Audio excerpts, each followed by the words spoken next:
مشکات میں موجود ہے، اللہ کے پیارے رسول صلی اللہ تعالی علیہ وسلم تیمارداری کے لیے گئے تو صحابہ کرام فرماتے ہیں وہ بندہ نا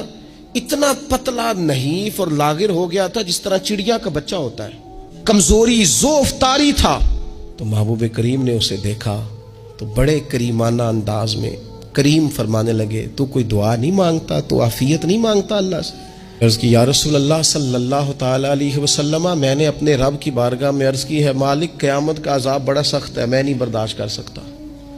تو نے اگر مجھے کوئی سزا دینی ہے تو یہیں دے لے، قیامت کو نہ دینا۔ تو کہتے ہیں محبوب فرمانے لگے سبحان اللہ، او خدا کے بندے تو رب کی سزا دنیا میں بھی نہیں سہ سکتا، اللہ سے یہ بھی سوال نہ کر، تو رب سے کہہ ربنا آتنا فی الدنیا حسنۃ وفی الآخرۃ حسنۃ وقنا عذاب النار، تو رب سے دنیا میں بھی حسنہ مانگ، بھلائی مانگ، تو آخرت کے لیے بھی بھلائی مانگ، تو اس سے عافیت کا سوال کر، تو نے یہ سوال کیوں کیا؟ عرض کی یا رسول اللہ کرم ہو گیا ہے، مجھے سمجھ آ گئی ہے، اب میں اسی طرح ہی کروں گا۔ عزیز دوستو، ہم کہاں سہ سکتے ہیں؟